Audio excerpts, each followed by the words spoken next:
दोस्तों स्वागत है पॉलिटी के इस लेक्चर में। तो इसमें हम लोग देखेंगे स्वतंत्रता का अधिकार। इससे पहले हमने देख लिया है समानता का अधिकार, जो आर्टिकल 14 से 18 तक था, उसको हमने देख लिया है।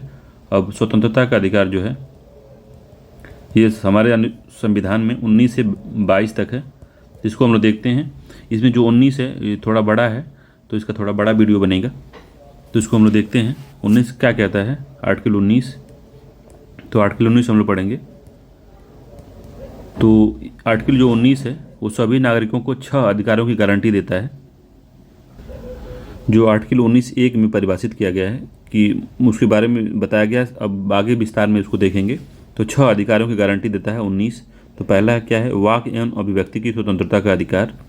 ठीक है, वाक एवं अभिव्यक्ति का मतलब है कि वाक मतलब बोलने का अधिकार, अभिव्यक्ति मतलब अपनी इच्छाओं को, अपने आइडिया को अभिव्यक्ति या बोलने का, प्रिंट करने का, छापने का, लिखने का ये अधिकार देता है। ठीक है, तो अभिव्यक्ति में बहुत सी सारी चीज़ें आ जाती हैं। ठीक है, इसमें इंटरनेट का अधिकार भी इसी में आ जाएगा अभिव्यक्ति में, क्योंकि अगर आज के ज़माने में हम इंटरनेट का यूज करके भी अभिव्यक्ति कर सकते हैं अपनी सोशल मीडिया के माध्यम से। तो ऐसा अभिव्यक्ति जिसका निर्बंधन भी है, इसको निषेध भी किया गया है कुछ मामलों में। अभिव्यक्ति ऐसा भी नहीं कर देना कि शासन प्रशासन पे की जो व्यवस्था है वो गड़बड़ हो जाए, तो इस तरह की नहीं करना है अभिव्यक्ति। ठीक है, तो पहला है वाक एवं अभिव्यक्ति स्वतंत्रता, इसको डिटेल में हम लोग देखेंगे अभी। दूसरा है शांतिपूर्वक और बिना हथियार के इकट्ठा होने का अधिकार भी ये देता है। तो ये 19 ख में बताया गया है। ठीक है, 19 क में ए है। ठीक है, पहला वाला 19 ख में ए है। ठीक है, ये वाला दूसरा वाला 19 ग में ये दिया हुआ है कि संघ अथवा यूनियन अथवा सहकारी समितियां बनाने का अधिकार जो है 19 ग में दिया हुआ है। 19 घ में जो है दिया हुआ है भारत के राज्य क्षेत्र में सर्वत्र आबाद संचरण का अधिकार, मतलब भारत के क्षेत्र में बिना रोक टोक के घूमने का अधिकार जो दिया हुआ है इसमें। ठीक है, तो केवल विदेशियों और देसी लोगों को है, विदेशियों को नहीं है इसमें। भारत के राज्य क्षेत्र के किसी भाग में निवास और बस जाने का जो अधिकार है वो 19 अंग में है। ठीक है, और कोई भी वृत्ति या व्यापार करने का जो या कारोबार करने का जो अधिकार है 19 6 में दिया हुआ है। ठीक है, अब च जो है ये वाला 19 च है, इसको हटा दिया गया है। 19 च को हटा दिया गया है। 1978 के 44वें संविधान संशोधन द्वारा संपत्ति के अर्जन, धारण और निपटान का अधिकार जो है इसको फंडामेंटल राइट से हटा के सांविधिक अधिकार बना दिया गया है।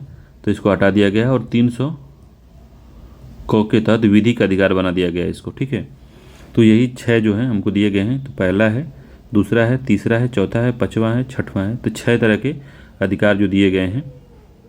ठीक है, तो इम्पॉर्टेंट है, इसके बारे में हम डिटेल में देखेंगे अभी। तो अगला पॉइंट क्या कह रहा है इसमें कि मूल रूप से संविधान ने अनुच्छेद 19 के तहत 7 मूल अधिकारों का प्रावधान किया गया था। तो जो 7वां ये था जो च है, तो मगर 44वें संविधान संशोधन 1978 द्वारा संपत्ति के अधिकार को मूल अधिकार की सूची से हटा दिया गया और संविधान के भाग 12 के अनुच्छेद 300 क के तहत विधिक या कानूनी अधिकार बना दिया गया। इसको तो याद रखिए कि पूछता है कि जो संपत्ति का अधिकार है वो कौन सा अधिकार है। तो संपत्ति का अधिकार विधिक अधिकार है और कानूनी अधिकार है। दोनों विधिक और कानूनी दोनों दे देगा आपको, और संवैधानिक अधिकार भी कभी दे देगा। अगर दोनों को नहीं दिया, विधिक कानूनी संवैधानिक अधिकार दे दिया तो वो भी ठीक है, क्योंकि संविधान में लिखा हुआ है। ठीक है, अतः वर्तमान में 19 के तहत 6 मूल अधिकार दिए हुए हैं। ठीक है, 6 मूल अधिकार हैं 19 में, याद रखिएगा। अगला पॉइंट जो कहता है कि उच्चतम न्यायालय ने फैसला सुनाया कि अनुच्छेद 19 और 21 के तहत मूल अधिकार को राज्यों अथवा उसके उपकरणों या लिखितों के अलावा अन्य निजी पक्षकारों के विरुद्ध भी लागू किया जा सकता है। तो 19-31 को निजी पक्षकारों के विरुद्ध भी लागू किया जा सकता है, ये बात कही। अगला है, राज्य को केवल अनुच्छेद 19(2) में लिखित आधारों पर ही 6 अधिकारों पर युक्त प्रतिबंधन लगा सकता है, अन्य आधारों पे नहीं। तो 19(2) में जो लिखा गया है उसी पे ही 6 अधिकारों पर युक्त प्रतिबंधन लगा सकता है, अथवा इस पर कोई प्रतिबंध नहीं लगा सकता। तो क्या है जो युक्त प्रतिबंधन है उसको हम लोग देखेंगे, जो 19(2) में बताया गया है। तो आगे देखेंगे उसको, ठीक है। तो इतना आपको समझना है। अगला है, तो इसमें देखते हैं 19(1) का जो है जो क्या कहता है। तो 19(1) का क्या है, जो पहला जो देखें हम, वाक एवं अभिव्यक्ति की स्वतंत्रता, वही है 19(1) का। तो क्या कहता है, ये है पूरा, वाक एवं अभिव्यक्ति की स्वतंत्रता। क्या कहता है, उच्चतम न्यायालय ने माना कि वाक एवं अभिव्यक्ति की स्वतंत्रता में निम्नलिखित अधिकार शामिल हैं। तो कौन कौन से अधिकार हैं, तो अपने अथवा किसी अन्य के विचारों को प्रसारित करने का जो अधिकार है वो वाक एवं अभिव्यक्ति की स्वतंत्रता में आता है। प्रेस की स्वतंत्रता, व्यावसायिक विज्ञापन की स्वतंत्रता, फोन टैपिंग के विरुद्ध अधिकार, प्रसारित करने का अधिकार, अर्थात सरकार का इलेक्ट्रॉनिक मीडिया पर अधिकार एकाधिकार नहीं है। समझ रहे हैं, तो प्रसारित कोई भी कर सकता है। जैसे फेसबुक पे कोई भी लाइव आके आप तुरंत ही वीडियो रिकॉर्ड करके कोई भी न्यूज़ आप प्रकाशित कर देते हैं, फेसबुक पे, इंस्टाग्राम पे, कहीं भी लाइव आके आप तुरंत कर देते हैं, तो वो आपका अधिकार है, फंडामेंटल राइट है, ठीक है। अगला है, किसी राजनीतिक दल अथवा संगठन द्वारा आयोजित बंद के खिलाफ भी अधिकार है आपका। और सरकारी गतिविधियों की जानकारी का भी अधिकार है। आप सरकारी गतिविधि क्या चल रही है, सरकार क्या कर रही है, उसके बारे में भी आप जानकारी प्राप्त कर सकते हैं, ठीक है। अगला क्वेश्चन, अगला क्या है, अगला पॉइंट है, देखिए बहुत ज़्यादा इसमें अधिकार है। अगला है, चुप रहने का अधिकार भी आपका अभिव्यक्ति की स्वतंत्रता में आता है। किसी अखबार पर पूर्ण प्रतिबंध के विरुद्ध भी अधिकार जो है इसी में आता है।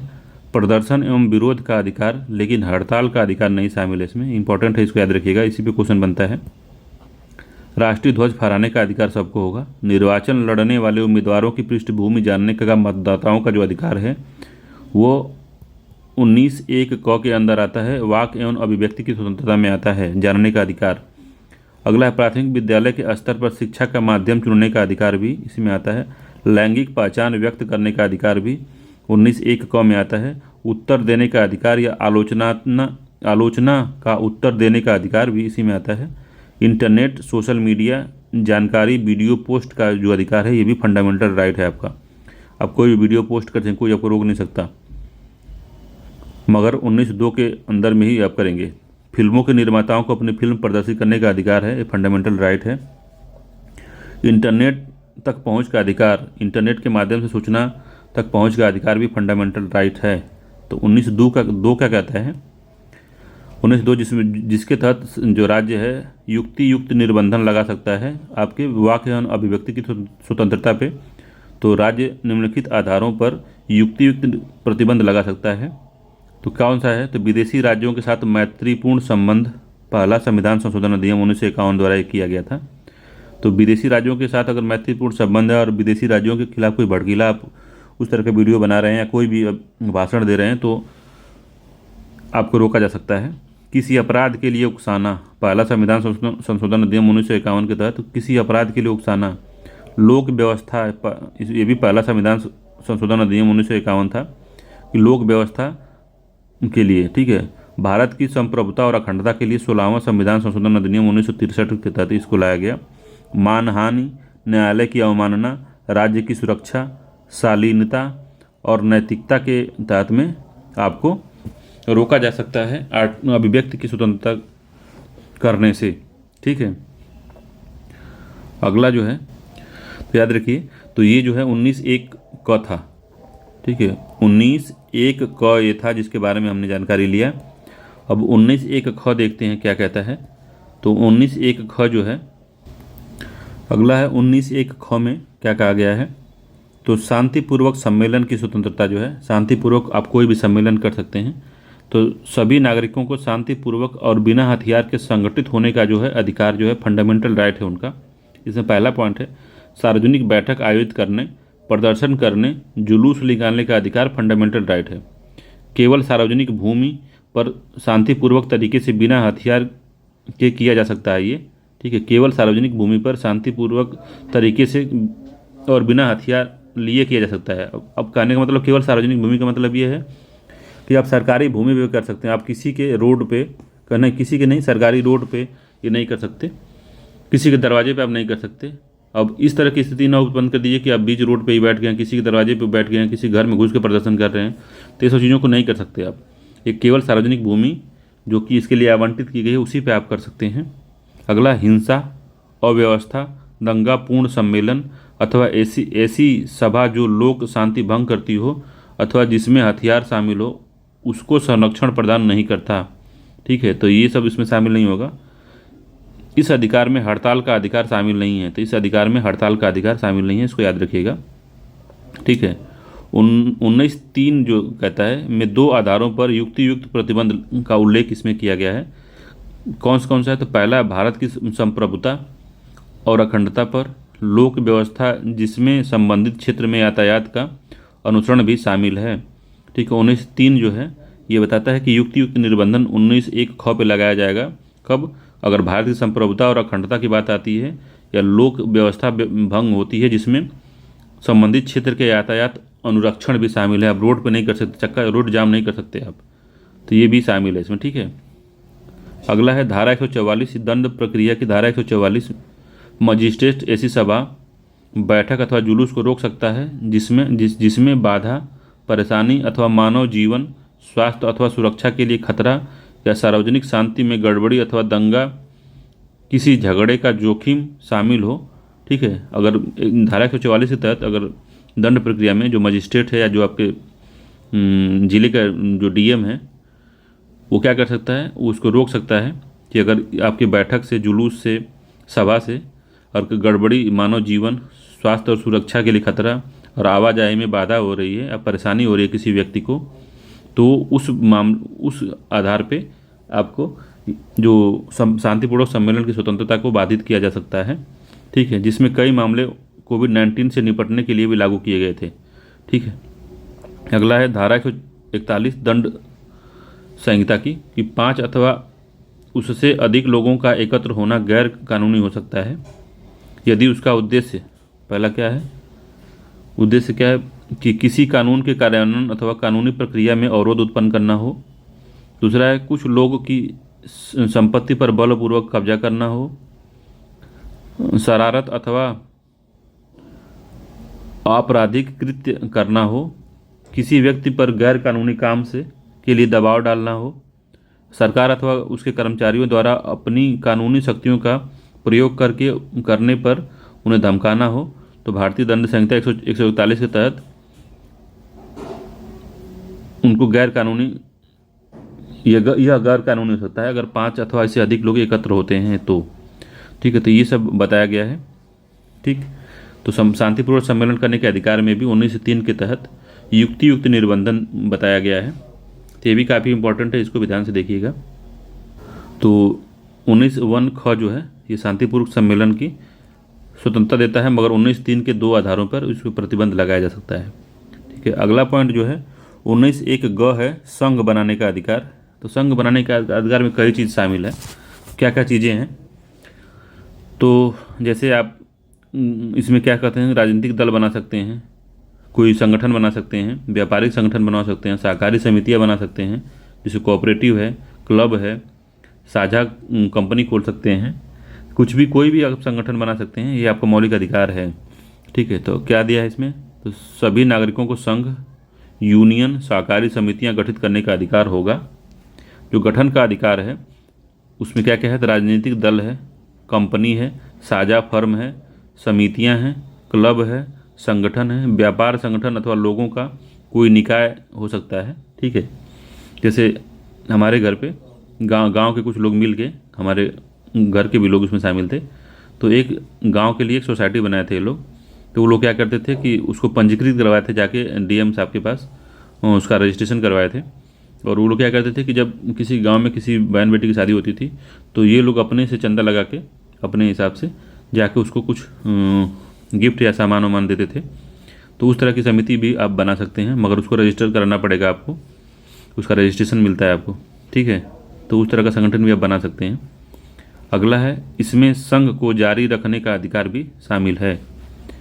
किसी संघ अथवा यूनियन को बनाने अथवा उसमें शामिल न होने का नकारात्मक अधिकार भी इसमें शामिल है। आप ज़बरदस्ती किसी को इसमें शामिल नहीं कर सकते, नहीं तुमको शामिल होना है, उसका भी फंडामेंटल राइट, वो नहीं शामिल होना चाहता है तो वो नहीं शामिल हो सकता है उसमें।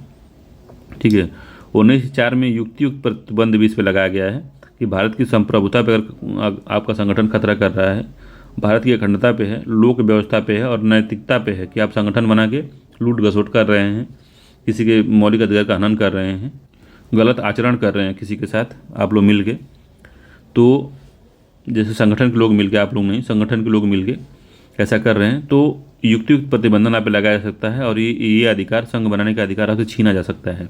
ठीक है, संघ की मान्यता प्राप्त करने का अधिकार मूल अधिकार नहीं है। ठीक है, ये बात ध्यान से देखिए इसको, जो संघ की मान्यता प्राप्त करना ये मूल अधिकार नहीं है।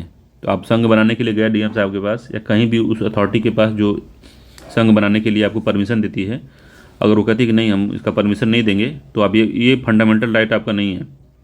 ठीक है, तो संघ की मान्यता प्राप्त करने का जो आप अधिकार है ये मूल अधिकार में नहीं आता। संघ आप बना सकते हैं, ये आपका मूल अधिकार है, मगर वो मान्यता आपको प्राप्ति मिल जाए तो वो जो है इसमें शामिल नहीं है, इसमें फंडामेंटल राइट में नहीं आता वो। ठीक है, अगला है, उच्चतम न्यायालय ने कहा था कि श्रमिक संगठन या ट्रेड यूनियन के बारे में क्या कहा कि इनके पास जो है प्रभावी सौदेबाजी का कोई गारंटी शुदा अधिकार नहीं है। ठीक है, इनके पास जो है ट्रेड यूनियन के पास प्रभावी सौदेबाजी का कोई गारंटी शुदा अधिकार नहीं है इनके पास। ठीक है, इसमें अगला पॉइंट है कि हड़ताल करने का कोई अधिकार नहीं है इनके पास, हड़ताल करने का कोई अधिकार नहीं है इनके पास। इसे सचमुच औद्योगिक कानून द्वारा नियंत्रित किया जा सकता है। ठीक है, इसे समुचित है, सचमुच नहीं, समुचित औद्योगिक कानून द्वारा नियंत्रित किया जा सकता है जो ट्रेड यूनियन है। तालाबंदी घोषित करने का कोई अधिकार नहीं है, न ही इनको हड़ताल करने का अधिकार है, न ही तालाबंदी करने का अधिकार है जो ट्रेड यूनियन वाले हैं। तो ये बात समझ लीजिए। तो इसके 19(4) के तहत युक्तियुक्त प्रतिबंधन है भारत की संप्रभुता, अखंडता और लोक व्यवस्था और नैतिकता पर के आधार पर इसको प्रतिबंधित किया जाता है, संघ बनाने के अधिकार को प्रतिबंधित किया जा सकता है। तो इस बात को ध्यान से देख लीजिएगा। ठीक है, अगला इसमें है 19(1) घ जो क्या कह रहा है, तो 19(1) घ कह रहा है कि प्रत्येक नागरिक को स्वतंत्र मतलब आबाद संचरण का जो राइट है उसके बारे में बोलता है कि प्रत्येक नागरिक को स्वतंत्र रूप से संचरण करने का अधिकार है।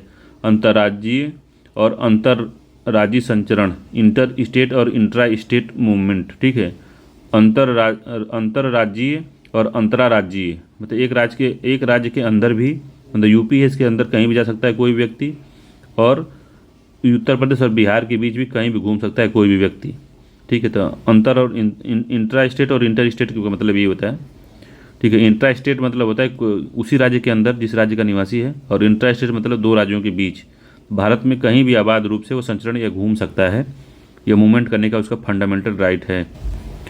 इसमें है अगला है उद्देश्य भारत की एकता, राष्ट्र की भावना को बढ़ावा देना, कोई प्रांतीयता नहीं। ठीक है, तो अवधारणा की इसमें संचरण इसका उद्देश्य क्या है, आबाद संचरण की स्वतंत्रता देने का, कि भारत की एकता बनी रहे, राष्ट्रीयता की भावना बनी रहे लोगों के बीच कि हमारा राष्ट्र अगर घूमेगा, अगर अब बात कर देंगे तमिलनाडु में आपको नहीं जाना है उत्तर प्रदेश वालों को, तो जैसे लगेगा कि हम लोग क्या हैं कि तमिलनाडु से या फिर वो भारत में के अंदर नहीं है, तो हम लोग उससे दूरी महसूस करेंगे, तो जो एकता की भावना हम बढ़ा नहीं सकते इससे। ठीक है, तो राष्ट्रीयता की भावना बढ़ाने में मदद करता है। अब कोई प्रांतीयता नहीं, तो कोई किसी को महसूस नहीं होगा कि हम सिर्फ तमिलनाडु में रह सकते हैं, तो प्रांतीयता की भावना भी नहीं इससे उत्पन्न होगी, जो जहाँ चाहेगा वहाँ घूम सकता है। इसका उद्देश्य यही है कि एकता बढ़ाना और राष्ट्र की भावना को बढ़ाना। ठीक है, अनुच्छेद 19(5) में युक्तियुक्त प्रतिबंध इसमें है कि सार्वजनिक हित का मामला हो, किसी भी अनुसूचित जाति जनजाति के हितों का संरक्षण की बात हो, इसी में है इनर लाइन परमिट जारी होता है। इसी के तहत इनर लाइन परमिट, ठीक है, इनर लाइन परमिट जो जारी होता है वो इसी के तहत जारी होता है 19(5) के युक्तियुक्त प्रतिबंधन के तहत, कि किसी अनुसूचित जाति और जनजातियों के हितों की रक्षा के लिए आपको इनर लाइन परमिट लेना पड़ता है। आपको उनके अनुसूचित क्षेत्रों में जाने का अधिकार सरकार रोकती है, जैसे अंडमान निकोबार में आप विशेष एरिया है उसमें जा नहीं सकते हैं। ठीक है, उच्चतम न्यायालय ने क्या कहा कि वेश्याओं के संचरण को सार्वजनिक स्वास्थ्य और नैतिकता के आधार पर प्रतिबंधित किया जा सकता है। ठीक है, तो वेश्याओं के संचरण को सार्वजनिक स्वास्थ्य और नैतिकता के आधार पर प्रतिबंधित किया जा सकता है, इसमें बताया गया है। अनुच्छेद 19 में बताया गया कि आंतरिक संचरण की स्वतंत्रता जो है देश में निर्बाध संचरण का अधिकार है। ठीक है, आर्टिकल 19 में यही बताया गया कि आंतरिक संचरण की स्वतंत्रता जो है देश में निर्बाध संचरण का अधिकार है। और अनुच्छेद 21 में बाहर संचरण की स्वतंत्रता जो है, बाहरी मतलब देश के बाहर जाने का अधिकार भी फंडामेंटल राइट है। तो पूछेगा कि विदेशी यात्रा का जो अधिकार है वो क्या आर्टिकल 19 में है, तो नहीं, वो आर्टिकल 21 में है, जीवन के अधिकार में, कि बाहरी संचरण का जो अधिकार है, बाहरी संचरण की स्वतंत्रता जो है, देश के बाहर जाने का अधिकार, वो आर्टिकल 21 में है। इसको बात गहराई से समझ लीजिएगा इसको, ठीक है। 21 में बाहर घूमने का, देश के विदेश जाने का अधिकार है, और 19 में है भारत में निर्बाध घूमने का अधिकार है। तो इन बातों को ध्यान रखिए, छोटी छोटी बातें हैं, ठीक है। तो ये पूरी बात कही गई है। तो इसका अगर 19 घ का कभी अबाध संचरण का उद्देश्य पूछ ले तो भारत की एकता बढ़ाना, कैसे एकता हमने समझा दिया है। राष्ट्रीयता की भावना कैसे बढ़ेगी, जब आप पूरे राष्ट्र में कहीं भी आबाद रूप से घूम सकते हैं, तो आपको ये फील नहीं होगा कि हम बस सिर्फ उत्तर प्रदेश के निवासी हैं, या सिर्फ बिहार के हैं, या सिर्फ हम MP के हैं। आपको लगेगा कि हम भारत के ही निवासी हैं, ठीक है। तो राष्ट्रीय भावना बढ़ाने में मदद करता है ये। अगला 39(1) जो है, इस क्या कहता है, निवास की स्वतंत्रता। आप कहीं भी निवास कर सकते हैं। तो प्रत्येक नागरिक को भारत में किसी भी हिस्से में निवास करने और बसने का अधिकार है, और अस्थायी रूप से रहने वाले और अस्थायी रूप से किसी भी स्थान पर निवास करने के लिए, और अस्थायी रूप से भी रह सकता है वो, या अस्थायी रूप से किसी भी स्थान पर निवास कर सकता है, तो ये अधिकार है। तो इसका आशय देश के भीतर आंतरिक बाधाओं को दूर करना है, ठीक है। राष्ट्रवाद को बढ़ाएगा कैसे, तो आंतरिक बाधाओं को दूर करेगा, तो आदमी कहीं भी परिसंचरण या घूम सकता है, तो आंतरिक राष्ट्रवाद को बढ़ावा मिलेगा। और जो संकीर्ण मानसिकता वाले लोग हैं, जो जैसे कि जो कहते हैं कि तमिलनाडु अलग राज्य होना चाहिए, खालिस्तान अलग होना चाहिए, तो उसी मानसिकता को बचाता है, ठीक है। तो इसमें भी कुछ युक्तियुक्त प्रतिबंधन जो है, प्रतिबंध लगा हुआ है, अनुच्छेद 19(5) में बताया गया है वो। तो आम जनता के हित, किसी भी मूल अनुसूचित जनजाति के हितों की रक्षा के लिए, ठीक है, तो ये युक्तियुक्त प्रतिबंध लगाया जा सकता है आप पे, कि आम जनता के हित की बात हो या किसी अनुसूचित जाति के हितों की बात हो, तो उसके लिए आपको रोका जा सकता है, ठीक है। अगला है, देश के कई हिस्सों में आदिवासियों को अपने पारंपरिक नियमों और कानूनों के अनुसार अपनी संपत्ति अधिकार को विनियमित करने की अनुमति इसमें दी गई है, ठीक है। तो इसमें उच्च न्यायालय ने बताया था कि वेश्याओं और आदतन अपराधियों जैसे कुछ प्रकार के व्यक्तियों को कुछ क्षेत्रों में प्रवेश करने से प्रतिबंध लगाया जा सकता है, ठीक है, जैसा बताया गया है। और निवास का अधिकार और संचरण का अधिकार एक दूसरे के पूरक हैं। तो निवास का अधिकार है, निवास का अधिकार और संचरण का अधिकार एक दूसरे के पूरक हैं, ये भी बात समझ लीजिएगा। तो 19(1) में ये बात बताई गई है, निवास की स्वतंत्रता, तो देश के किसी भी हिस्से में बसने का अधिकार है। तो इतना हमने पूरा देख लिया इसको, 19(ड). फिर 19(6) देखते हैं। 19(6) को तो निकाल दिया गया है, तो 19(6) देखते हैं क्या कह रहा है। तो 19(6) में व्यवसाय आदि की स्वतंत्रता जो है 19(1)(6) में बताई गई है। 6 मतलब 6, ये इसको EF भी 19(1)(F) भी कहते हैं इसको, ठीक है। जो E है या च है उसको निश्चित कर दिया गया, निश्चित नहीं कर सकते, उसको संशोधन करके उसको हटा दिया गया है या रद्द कर दिया गया है, ठीक है। तो इसमें क्या कहता है, सभी नागरिकों को किसी भी व्यवसाय करने, पेशा अपनाने और व्यापारिक एवं व्यवसाय शुरू करने का अधिकार दिया गया है इसमें। तो देश का कोई भी नागरिक है, किसी भी व्यवसाय को करने के लिए, पेशा अपनाने के लिए और व्यापार एवं व्यवसाय शुरू करने का अधिकार दिया गया है इसमें, ठीक है। इसमें यह बहुत व्यापक है। तो यह अधिकार बहुत व्यापक है क्योंकि इसमें व्यक्ति की आजीविका अर्जित करने के लिए सभी साधन शामिल हैं। आजीविका के सभी साधन शामिल हैं, वो कुछ भी साधन हो सकता है, ठीक है। तो इसमें 19(6) में 6 में, ठीक है, अनुच्छेद 19(6) में राज्य है सार्वजनिक हित के इसके प्रयोग पर युक्तियुक्त प्रतिबंधन लगा सकता है। इसके अतिरिक्त राज्य को यह अधिकार है कि वह पहला किसी पेशे, व्यापार, व्यवसाय, पेशेगत तकनीक योग्यता की जरूरी ठहरा सकता है। इस बात को समझ रहे कि नहीं, तो समझाते हैं। तो क्या है इसमें कि अनुच्छेद 19(6) के तहत राज्य सार्वजनिक हित के में इसके प्रयोग पर युक्तियुक्त प्रतिबंध लगा सकता है, ठीक है। और इसके अतिरिक्त भी राज्य जो चाहे वह किसी पेशा, कोई ऐसा पेशा है या व्यापार है या व्यवसाय है जिसमें पेशेगत तकनीकी की योग्यता जरूरी है, तो उसको जरूरी ठहरा सकता है कि इस तकनीक, अगर ये आप व्यवसाय करना चाहते हैं तो आपकी ये योग्यता होनी चाहिए, ये डिग्री आपके पास होनी चाहिए, तो अभी ये वाला व्यवसाय आप कर सकते हैं। ठीक है, तो योग्यता जरूरी राज्य ठहरा सकता है इसमें, अगर योग्यता नहीं है तो आपको रोका जा सकता है उसमें। ठीक है, अगला है किसी व्यापार, व्यवसाय, उद्योग अथवा सेवा को पूर्ण अथवा आंशिक रूप से स्वयं जारी कर सकता है, स्वयं जारी रख सकता है। अगला है किसी व्यापार, व्यवसाय, उद्योग अथवा सेवा को पूर्ण अथवा आंशिक रूप से स्वयं जारी रख सकता है और उन्हें नागरिकों के लिए पूर्ण या आंशिक रूप से वर्जित भी कर सकता है। ठीक है, तो राज्य ऐसा कर सकता है कि अगर कोई व्यापार है या कि व्यवसाय उद्योग है, सेवा को पूर्ण अथवा आंशिक रूप से सरकार ही उसको जारी रख सकती है अथवा नागरिकों के लिए उसको वर्जित कर सकती है। जैसे मान लीजिए आपने कोई व्यवसाय खोला मनोरंजन का, जैसे पहाड़ी पे लोग झूला झुलाते हैं लोगों को। ठीक है, जो पहाड़ी पे झूला झुलाते हैं तो पहाड़ी से अंदर तक पूरा जोर से धक्का देते हैं तो पहाड़ी के ऊपर मतलब कि बाहर तक लोग झूलते हैं, तो उसमें अगर कोई खतरा हो गया तो उसको राज्य मना कर सकता है कि आप ये सेवाएं नहीं दे सकते। ठीक है, बड़ा बड़ा जो झूला लगता है, कई लोग उस पर से गिर जाते हैं, कभी कभी दुर्घटना हो जाती है, तो उसको रोक सकती है सरकार। तो ये कहने का पूरा मतलब है, उसको आंशिक या पूर्ण रूप से वर्जित कर सकती है। तो उदाहरण के लिए समझा रहे हैं, ऐसे कई उद्योग हैं, जैसे पटाखे का उद्योग हो गया, तो उसके लिए लाइसेंस ज़रूरी है आपको, आप उसके लिए बहुत सारे सेफ्टी नॉर्म्स हैं, उसको भी अपनाना पड़ेगा आपको।